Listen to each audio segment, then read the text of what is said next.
Hello and good morning, well, not Vietnam, the rest of the world included. Good morning, everyone. I am reaching you here from the fifth and final day of the Bonn Climate Negotiations, but I'm not going to be talking about the climate negotiations today. We have something much more exciting. We're going to talk to you, Josh and myself. Look at that little fella. Josh is here with us, and we're going to talk to you all about the call for climate number 3. You've obviously already heard about call for climate number 1 and number 2, but just in case you haven't, call for climate is our kind of biggest global climate youth mobilization, all of those words connected in different orders and such, but climate writing for young people around the world. Young people are going to get onto the keypads, get into the notepads, and write articles about climate change and get them published in mainstream media around the world. Literally, we are going to tell all of those people who said that young people can't do it, and we're going to show them just how much we can. So that's what we're doing now. We're announcing the third call for climate action. Josh is very excited, and I'm going to pass to him shortly, but I'm letting you know that very shortly we'll be sending you the key 2 topics. That's right, 2 topics, not the combination, the individual one of those 2 topics of what you can write about. But before we do, Josh, let's get an update from you. How's these call for climates been going so far this year?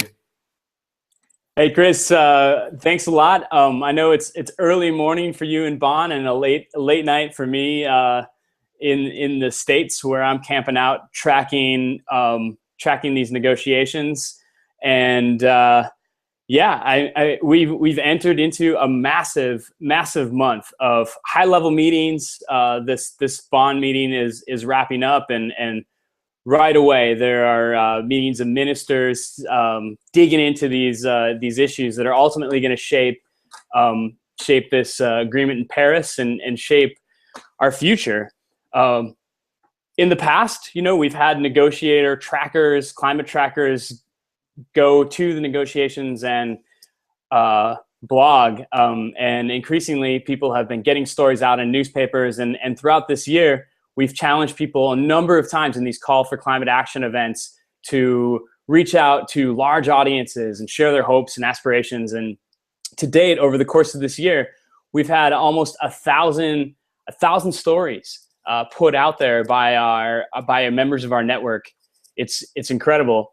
And it's building momentum just as this sort of political process going towards Paris is hitting a high point and a very fast-paced point. So we are challenging you guys to join us for one more big, huge call for climate action, going from September 4th. That's today if you're in Germany. And soon, if you're where I am right now, running all the way through to the 20th.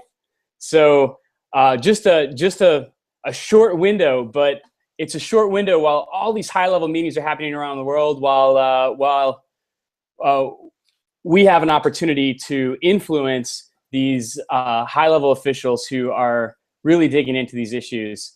And by sharing what's happening, by sharing your hopes, your passions, by digging into these issues with large audiences, we're changing how people understand climate issues. We're changing how they think about it, and we're changing ultimately how these leaders are going to have to respond to their citizens. Absolutely, and I guess that kind of brings me across to introduce everyone in person, perhaps, to one of the trackers we have here live in Bonn. If you don't know him, this is Andreas. Hey, nice to meet you. Good morning from Bonn. So Andreas has been writing in English and German, and it's lucky, I guess, for him that we're so close to his hometown, and it's been really great getting to know him this week. And Andreas, you've now had about 4 days of being a kind of a climate tracker here in Bonn. How has the experience been? It's been great, like quite exhausting and incredibly exciting at the same time. So what we're going to do, or what we did here in Bonn, is kind of to get into negotiations, see what's going on, and then we're writing about it, try to get a message out, try to get people involved, try to get awareness risen up, stuff like that. And it has been overwhelming because the negotiations are quite complicated, but very, very interesting at the same time. And trying to keep up is really, really challenging, but a great challenge. Being part of this team and meeting all the other trackers, all the other young people here in Bonn is also just like very, very exciting, and has been a great experience. I hope more people of you can have in the future, and or if they had, great, because I'm really enjoying my time here. So Andreas has been a bit of a preview potentially of what many more of you can experience later on in the year in Paris. And I know that's a key reason why many of you have been getting involved in these Call for Climates. That's probably why you've been involved in the Call for Climates so far this year. And we tried to make as much opportunities as possible, and we had a very small opportunity window for this negotiations here in Bonn, and Andreas was awesome enough to kind of take that on, has really taken it by full throttle. So hopefully you've been reading some of his articles. We'll be publishing a lot more on the website this week.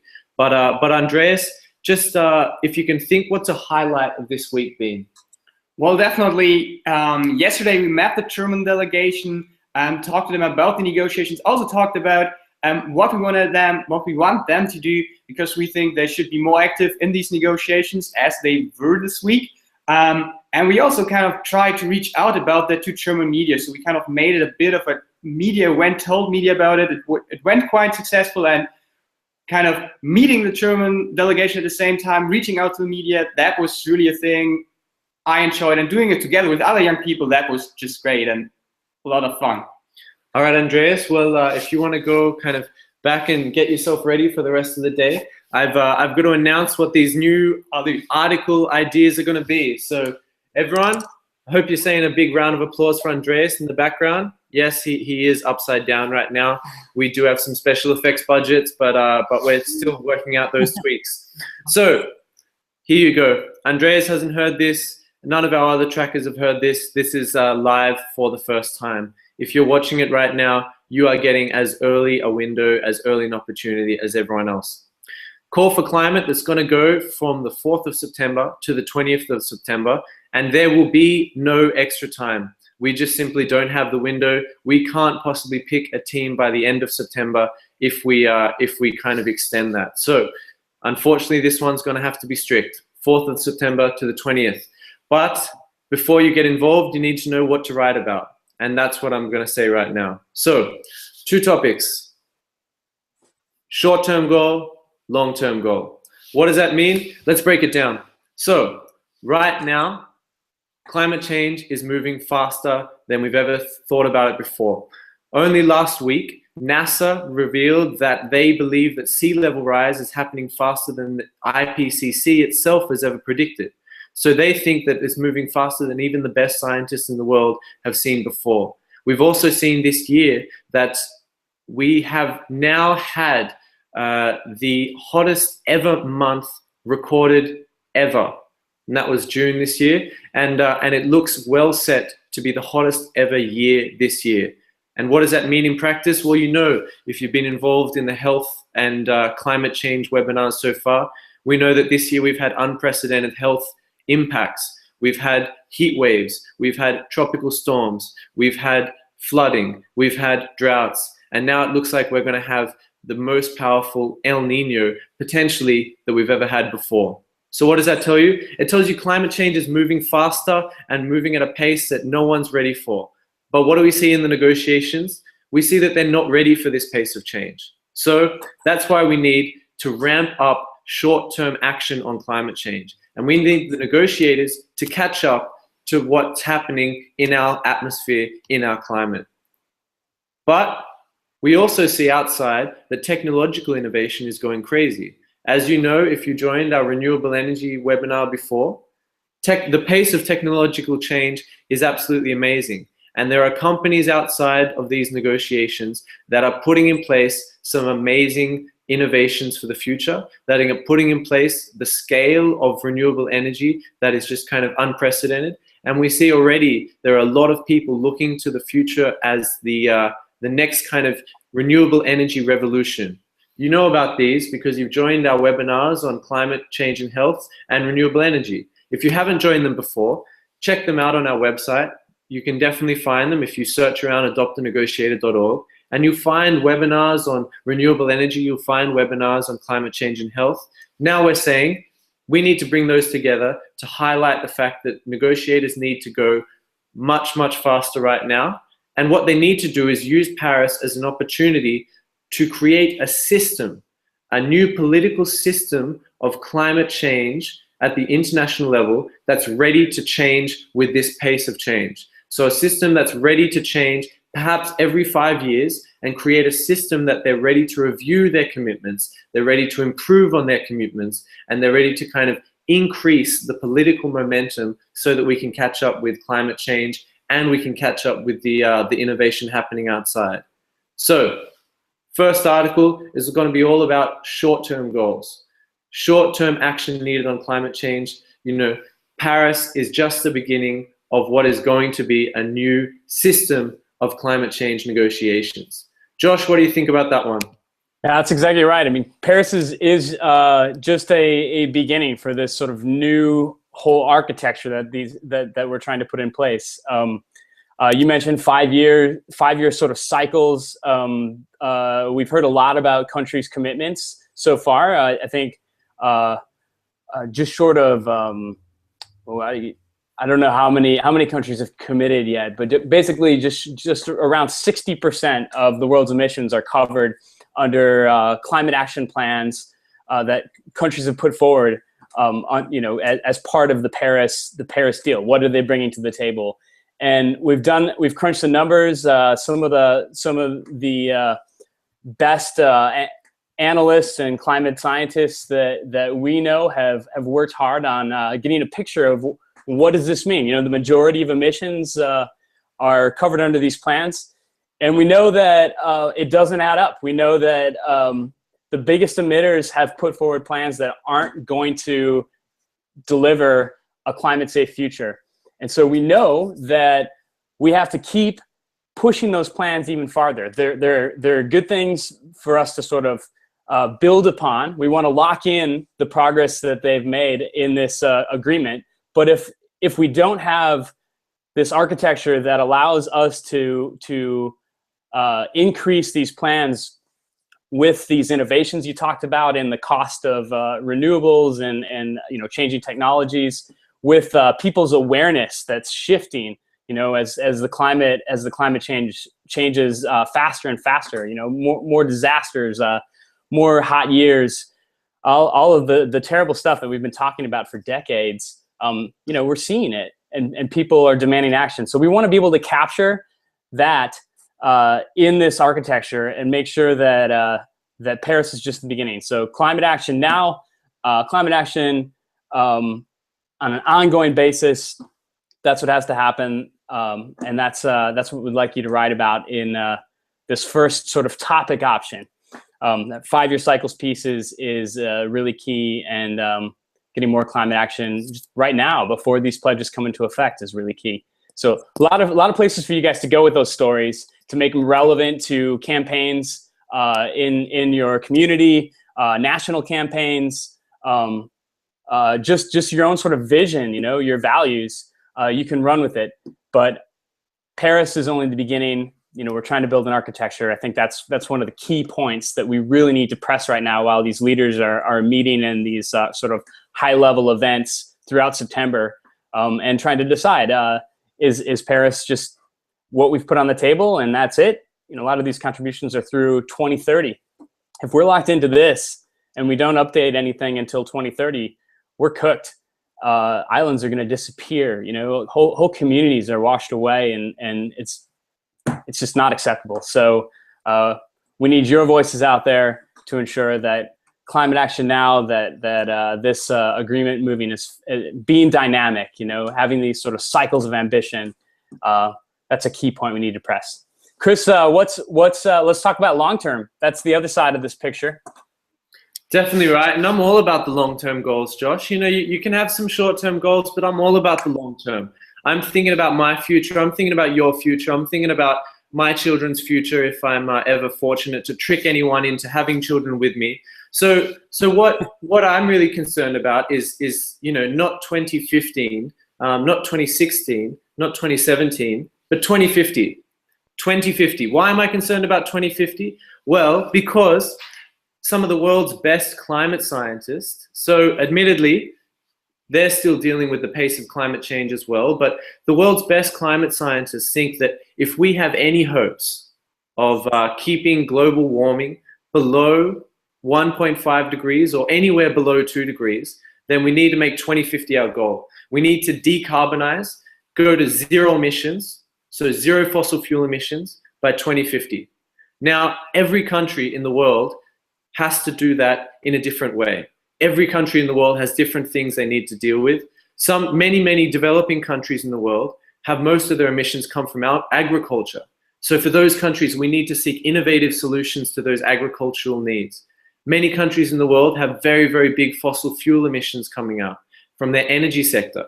So we need to figure out of innovative plans to kind of decarbonize and to transition away from those fossil fuel intensive energy sectors. And then there are other kind of aspects of the fossil fuel game. So right now, Costa Rica has almost 100% renewable energy for its energy sector, but its transport sector is in dire need of new solutions to try and innovate and cut their emissions down to zero. So every country needs to do it differently. Every country has their own kind of key comparative advantage and disadvantage when it comes to that goal of decarbonizing. But what we can't deny, what we cannot deny, and what we cannot use different countries', I guess, realities as an excuse is that the science says that if we don't decarbonize by 2050, if we don't use that as our long-term goal to get to zero emissions, then we're in a lot of trouble. And when I say we, I don't just mean a few unfortunate thousands of people who live in the Pacific Islands who will not have homes anymore. I mean climate refugees all around the world. I mean people in low-lying cities all around the world. I mean millions of people in cities like Dhaka, in cities like Hong Kong, in cities like Sydney, in cities like New York. I mean people all around the world who are going to be affected by drought, who are going to be affected by all of the climate impacts that you know about. If we don't use 2050 as a key goal to try and get down to zero, those impacts are only going to increase into the future. And there are scientists, the best scientists in the world, think that if we use 2050 as our goal to cut emissions down to zero, then potentially we could limit the impacts of climate change the best that we can within a framework of 1.5 or at worst 2 degrees. So that's why the second article is going to be called, get ready for it, 2050 is our year for add your country. Get ready for it. Your country can make a commitment right now for a long-term goal that sees them go to zero emissions by 2050. Anyone can do it. I know that this is definitely tied up with issues of justice, definitely tied up with issues of development, but we've already seen a country like Ethiopia, a country famous for going through issues of hardship and poverty and hunger in the past. That country is now having a trajectory for carbon neutrality by 2025 and carbon negative emissions by 2030. If Ethiopia can do it, if the Marshall Islands can do it, if Samoa can do it, if Costa Rica can do it, then no one else has an excuse. We can all do it. We can all make tremendous gains towards zero emissions by 2050. And that's exactly what we want to push in that second article. We know that a short-term goal is needed to catch up to the pace of change. But if that short-term goal isn't going towards a collective long-term goal, then what are we aiming for? What are we pushing towards? So we think that these two articles fit together, and we think that both of those can be a perfect kind of combination of articles that you might want to send to different media outlets. So maybe you want to send an article to a media outlet firstly around the short-term goal and talk about how we need to ramp up the pace of change in the negotiations. And then you want to partner that and tell that editor, hey, by the way, I also have a secondary article that I want to send you all about the long-term goal and how that short-term ambition fits in with this long-term planning that our country desperately needs. And so obviously, the first article on short-term goals, you're going to talk about some of the broader geopolitical issues going on in the talks right now. And it might be a little bit more complicated. It might be more of the putting on your UN climate negotiations hat and thinking exactly at how slowly negotiations are going and maybe some of the pace of change outside. But definitely this long-term goal, this is all about what's going on in your country. This is all about your country's future and what your country can do to better prepare its citizens to deal with the impacts of climate change, prepare its citizens to cut its emissions down to zero, such that it can have a future in this energy revolution that we're all heading towards. So there you go. The second article, I think you should write about long-term goal. 2050, this is our year for Colombia. This is our year for the Philippines, for India, for China, for the US, for Australia, for Canada, for all of the countries that you come from. 2050 can be the long-term goal where your country goes to zero emissions. What do you think, Josh? Absolutely, Chris. So we've had some great resources come out this week, not only showing which countries, like you said, in more detail, showing which countries are moving quickly towards zero emissions, who have a long-term goal to phase out fossil fuels completely, or get to carbon neutrality, or some other piece. There are a whole bunch of ways countries have approached this, cities have approached this. But we also have a number of studies that have shown for the naysayers out there that say it's just too hard or too costly, that it's absolutely possible. So we've seen a lot of work done just this week on pulling together all of these different examples, and we'll be able to share that with you. And overall, big picture, looking at the short term, these 5-year cycles, ramping up climate action now, and the long term, getting to zero emissions by 2050, getting to total phase out of fossil fuels, a total phase in of clean energy. That's part of this transformational agenda for the future that we're all driving. And it's not just the UNFCCC, Paris climate talks. It's the divestment movement. It's people marching on the street. It's cities making sort of small goals for their share in this picture. Everywhere you look, everywhere you turn, increasingly, you're getting these signals that say, we're moving towards a clean energy future. We're decarbonizing our economy. We're trying to make sure that this process, this agreement, delivers that it helps us move there, at least helps countries move there with a long-term goal, with 2050 being our year, whatever country you're in, and starting now and making sure that whatever we cook up in Paris is dynamic and can keep pace with change. So absolutely, Chris, two fantastic options. I'll say just a little bit about the state of play of these things in the talks. So Chris, you're obviously in Bonn. It's the last day of these negotiations where they're working on sort of draft text. We know that there's been some movement. There's been a lot of advocacy done on ramping up climate action in the near term. Some good ideas being discussed in the negotiations. Some great ideas being discussed outside of the negotiations. Coming from communities, coming from our partners in civil society, coming from businesses who are implementing the clean energy transformation. So we have the sort of elements there, but there isn't enough support from countries to capture this in a deal. So there's a lot more work to do to get countries on board with not just reviewing sort of how well they're doing towards their self-assigned goals, right? Their climate action plans, but making sure that they commit to scaling those up every 5 years, making sure that we're putting resources into action before these even come into effect. So that's a big job, and getting these stories out there right now while these high-level leaders are meeting and sort of giving guidance ultimately to these negotiators when we come back in October, that can make a huge difference. It can really change the game. And on the long-term goal front, similarly, we've been working on this for a long time.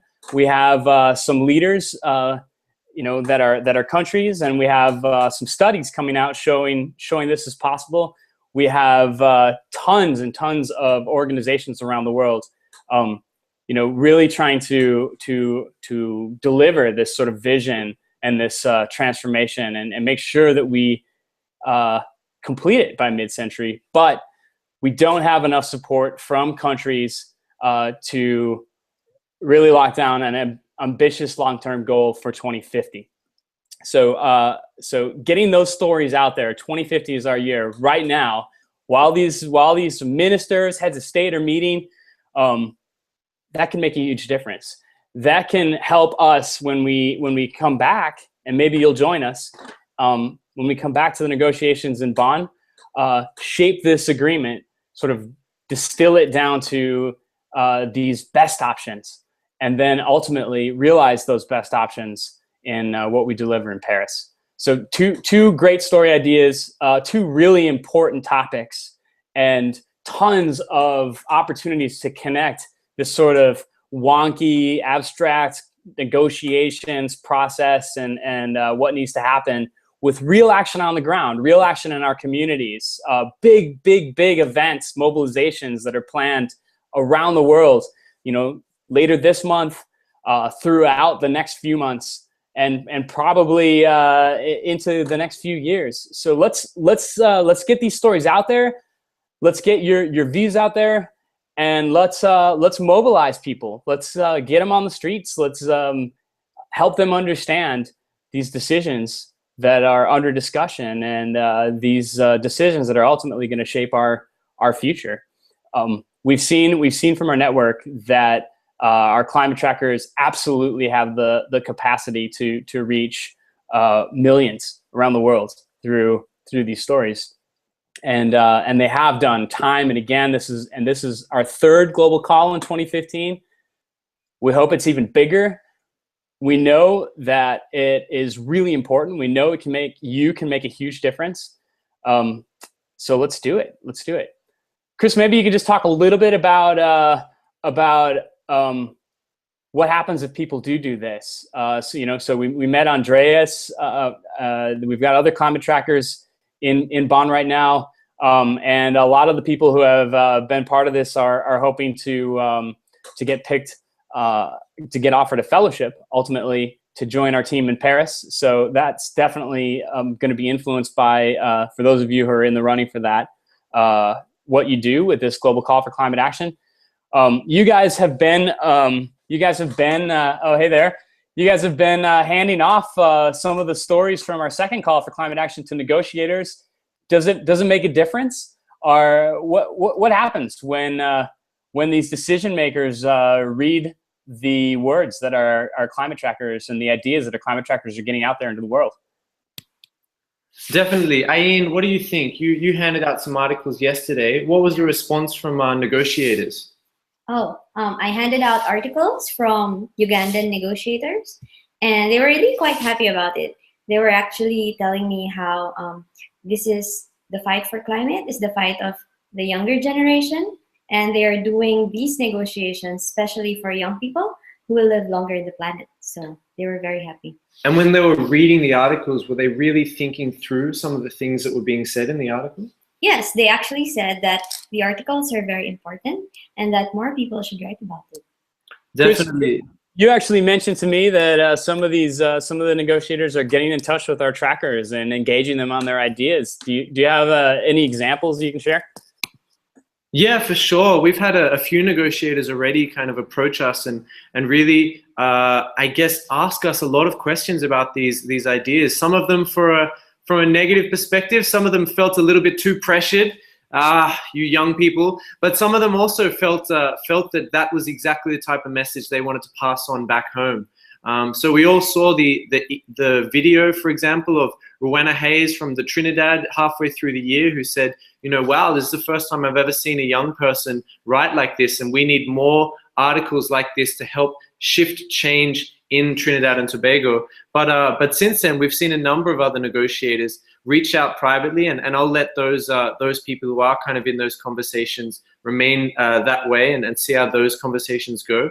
But we've also had a number of UN organizations say, hey, this is amazing. We didn't know young people around the world had these views. We didn't know young people around the world had the ability to shape the media in the way that you are doing right now. So if you're doing what you're doing right now, you are showing up to these negotiators. You are making them put pressure on their countries, and you're making them shape change in the future. Now, before we kind of dive off on this call, you might not know this lovely woman to the right of me. Her name is Ana Perez Catala, and she's from Spain. Well, actually from Catalonia, right? Yes. Yeah, I get wrong. I get kind of in a lot of trouble if I say she's just from Spain. But basically, Ana was one of our trackers last year in Lima. So I've asked her to just kind of share a tiny snippet of why she thinks the Adopt a Negotiator program is worth doing all this effort for, and is worth kind of really pushing yourself to be a part of. So Ana, do you think it was really worth it last year? It was really worth it. You don't realize the impact you can make. It's not only about writing articles, it's about what you can do together there when you are presently in, like this time in Paris you will be. So just push for it. Like you don't know the creativity and the new ideas that young people bring. Like many of the negotiators or many of the things that happen in COPs are just from older people than us. Like they don't have these fresh new ideas that we do. So you can make a big impact in the negotiations. And I hope you will. Like Paris, it's gonna be awesome. And speaking of fresh new ideas, do you have any messages for our young Latino and Espanol trackers out there? Anything that they can connect to? They've had to listen to a lot of English so far on this call. Maybe they would like to hear some Spanish for a second. Entonces voy a hablar en español, vale. Pues bueno, sobre todo por América Latina, es muy necesario que haya presión. Por ejemplo, ahora en Bonn no hay nadie que se escribe en español, pero es que ni official journalist, no hay nadie que esté diciendo las cosas en otro idioma. Y vuestros países son muy importantes para un acuerdo climático. Muchos están creciendo muy rápidamente, muchos tienen situaciones de desigualdad, así que escribid en español también y en todos los otros idiomas y seguro que hacéis un gran impacto. So you might have heard the word rapidamente just then. That didn't just refer to how fast Ana speaks. That also referred to the idea that basically there's not many people writing in languages outside of English, and that's exactly where you all shine so brightly. So for those of you who might be wondering, should I write in French? Should I write in Spanish? Should I write in German? Should I write in Chinese, Indonesian, Vietnamese, whatever language you're potentially going to write in? Don't worry about it. That's exactly what we want to see. And that's exactly the innovative impact that you can have, in that you may be one of the only people in that language in your country really writing about these issues and really kind of with the insight that you have. Trust me, if you're listening to this call, if you've been involved in our webinars, you are among a very, very small amount of people who really understand this and who really have the skills to communicate it. So have confidence in yourselves, have confidence in your writing ability and your ability to communicate these ideas. We have two massive ideas for you, and we really hope you take them on. We're going to be sharing information about those ideas almost every day for the next 2 weeks to help you better understand them. I know that they might be confusing right now. I know it might be scary, but dive in. Dive into the idea that you can make change, and dive into the idea that even if you're not an expert right now, even if you're not 100% certain of it, you can do it. You can shape the negotiations with this idea, and you do have the tools and opportunities to do so. Very soon, we'll be sending you an email with a number of resources you can use for these articles. We're going to be updating you as often as possible, and we'll all be writing about these topics over the next few days and sharing them with you as examples of how you could also write about them. So, Josh, I'll leave you with the last word, my friend, but how do we send all these trackers off to go out in the world and write their third call for climate article or articles? So we have a page on the website adoptanegotiator.org. /call for climate. Call for the number 4 climate will get you to our resource page. We have a short summary of the two topic ideas that we need your help with pushing in this global call, and we'll also put additional resources there so that you can keep coming back to that page and learning more. And you guys heard Anna say something about how going to Paris is even more powerful potentially than what you can do with your articles. So if those of you those of you out there are looking for a fellowship to Paris and that's why you're contributing, we want to be impressed. We want to see how you can reach audiences in your country in a meaningful way, and we want to see how you can push these crucial issues in a way that pressures your leaders, pressures decision makers. So go big, show us what you got. And if you're not one of those people vying for a fellowship, this is still a really important opportunity for us as a climate movement to influence decision makers, to inform our fellow neighbors and citizens around the world about these big issues in a critical time. So no matter what, get your stories out there. We're going to try and create even resources for you to help you do it, and opportunities for you once your stories are out there to take this even to the next level, maybe to join us in Paris, maybe to join us in Bonn. And we've got lots more ideas that we're cooking up. So get involved in the 3rd Call for Climate Action with the Climate Tracker Project, adoptanegotiator.org, call for climate. Hopefully we'll be seeing your article soon. I'm really looking forward to it. All right, you heard it from myself, from Josh, from Ayin, from Andreas, from Anna. Yes, they're all named with A's. 18. I'll deal with that later. I have an alphabetical discrimination disorder. Anyway, love to see your articles. Can't wait. Was absolutely amazed with our 2nd call for climate. I can't wait to see what we can come up with the 3rd call for climate. Literally, you inspire me, if nothing else. You inspire me every day that you're writing so much with so much passion, with so much skill and uniqueness and creativity. I want to see just how creative you can be again. And I'm really looking forward to it. So I won't waste any more of your time. I've got to dive into the negotiations. Good luck with this, and reach out to myself, reach out to Josh as much as you can if you want any more information about this. Like I said, we'll be sending you an email right now. But if you need some more information, if you need more clarity, reach out on the Facebook page. We have the Climate Tracker 2015 Path to Paris Facebook group where we'll be sharing all the information. We have Adopt a Negotiator Facebook page. We also have the obviously the website of the Adopt a Negotiator, but the Twitter hashtag at Adopt Negotiator. At Adopt Negotiator. You can send any questions you have to that hashtag, and you can reach out to me at chris.wright@tick.org if you want to, and ask any questions as well. And I'll be putting in extra effort to try and make sure I'm more responsive to your needs than ever. So that's all from us this morning. Thank you so much for joining us, for those of you who did. And for those who are watching live, know that the time has already started. Good luck. 4th of September till the 20th of September. Get your articles written. Get as much out there as you can. We've said there's 2 kind of opportunities. That doesn't mean you have to write 2.